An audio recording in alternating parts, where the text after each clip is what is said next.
Hello everybody, my name is Dr. Marshall Potts and I want to talk to you today about the leadership climate tool and reversal assessment.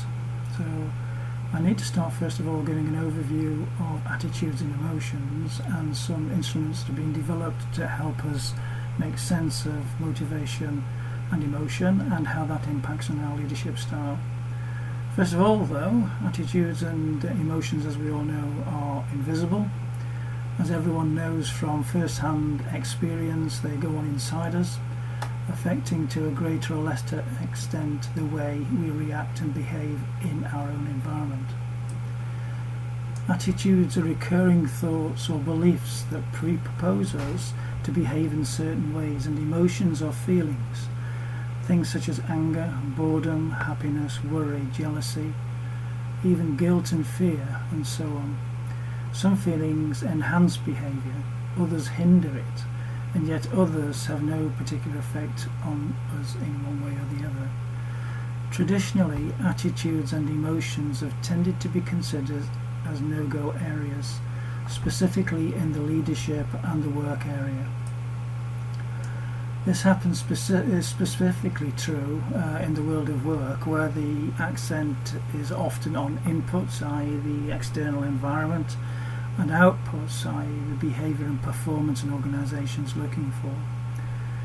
Behaviour, or as I call it, the black box approach, is increasingly considered to be only half the answer with the internal goings on within the black box and gaining in respectability. So what we're saying here is the increasing consideration of only half the answer is what we should be looking at. I want to talk about a way of looking at effects of emotion in leadership and climate improvement. Lots is talked about culture today, but culture to a large degree is driven by strategic planning, vision, mission, values and stuff like that.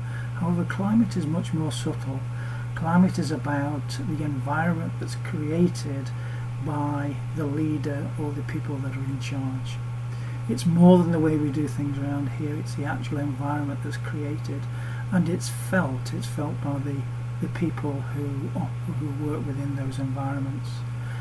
We've seen to a degree all kinds of stuff in the press today, so toxic management is one that is talked about often. Narcissism, narcissistic personality, and what I want to do is talk to you about a new theory, well not a new theory, but a theory of personality and motivation and emotion. It's a field of psychology called reversal theory. And I want to talk about the possibility of using these instruments and this way of looking at emotion as a way of improving climate within leadership. So here goes. Let's start with some overview of what reversal theory is. It focuses on dynamic qualities of normal human experience to start with, and to describe how a person regularly reverses between psychological states. So it focuses upon emotion and states that people are in, reflecting then emotional states and the meaning they give to a given situation at a given time. For example, a roller coaster, and we've probably all been on a roller coaster at some time, seems very exciting when we go on the roller coaster at some point, and it induces extreme anxiety at another time, depending on who you are and the emotional state that you're in. Sometimes a crying baby creates sympathy, other times it causes irritation. It depends again on the state that we are in. The theory distinctly proposes that the human experience to structurally organise what they call meta-motivational domains, of which we have 4 that have been identified.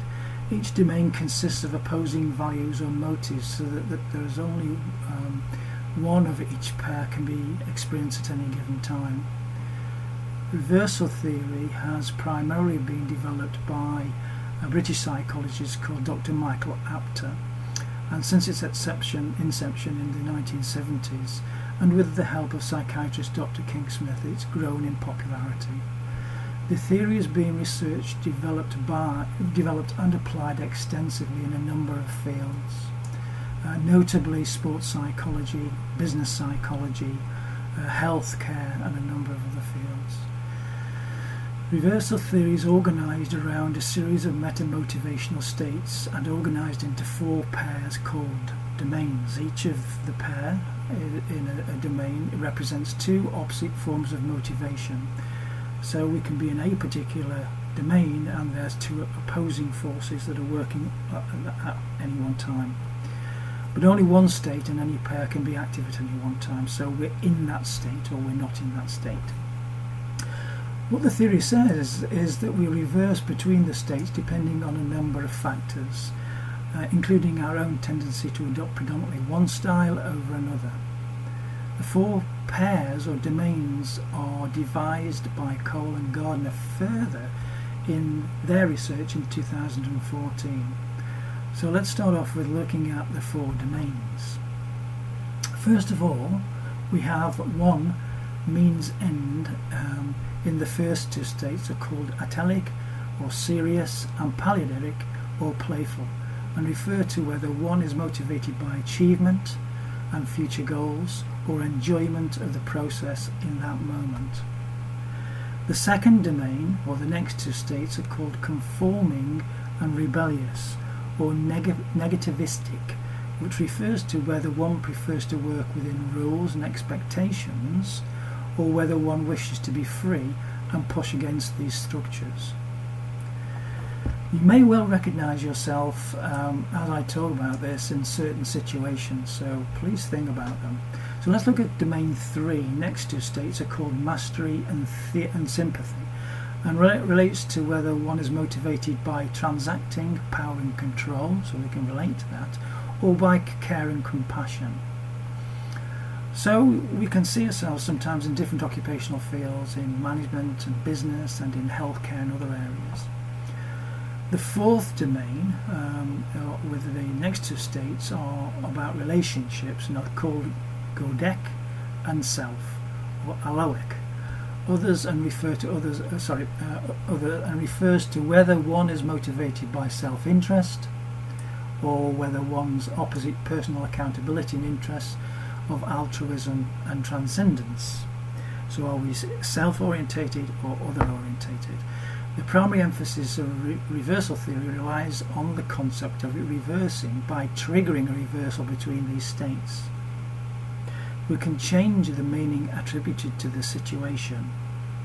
What seemed serious before can seem exciting with the right situation or mindset or some intervention that moves the state that we're in. Reversals can be created by creating a situation and framing it in different things like role-playing or using specific symbols or props and invoking specific states. For example, a toy can trigger the playful state. An image of a traffic sign can invoke the conforming state. Reversal links to motivational states above the area of emotion by proposing that if one is in a state and things are going well, positive emotions result. If the need of a state is not being fulfilled or it's negative, a negative emotional state results. Reversal theory introduces the term dominance to the motivational styles being attested in the psychometric so as to expand its application and its regions it operates in. So, for example, dominance means a tendency of an individual has to be one kind of person or another over time.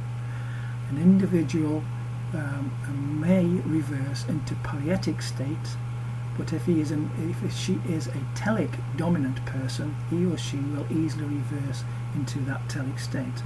So it's quite easy, even though we want to be in one state, to reverse to our dominant state.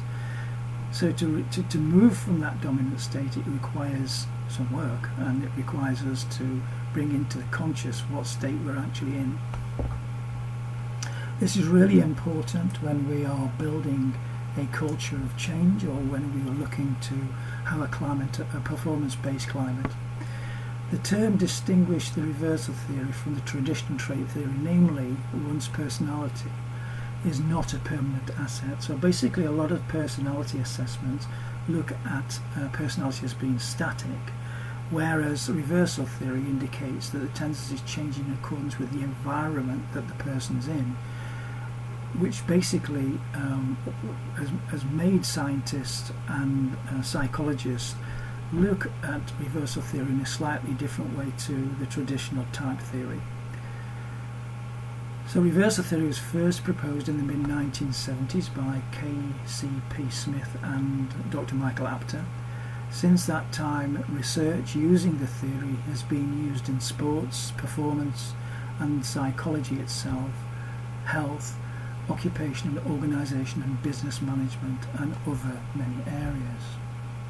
Now, while reversal theory has been actively researched in academic circles for over 30 years, it's entered a more public sphere by the use of trainers and behavioural consultants for the purposes of leadership and team development and sports counselling.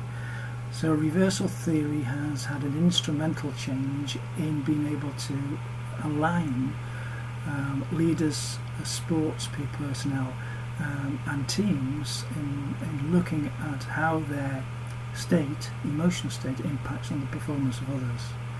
A number of instruments are being created to measure reversal theory phenomena, while many of these focus upon dominance, examining which states are more prevalent for a person over time. Others try to capture the phenomena in a different way of looking at reversal theories themselves, or reversing themselves, and how people's states shift in specific situations. Thanks for your time. That's all about reversal theory. Speak to you soon.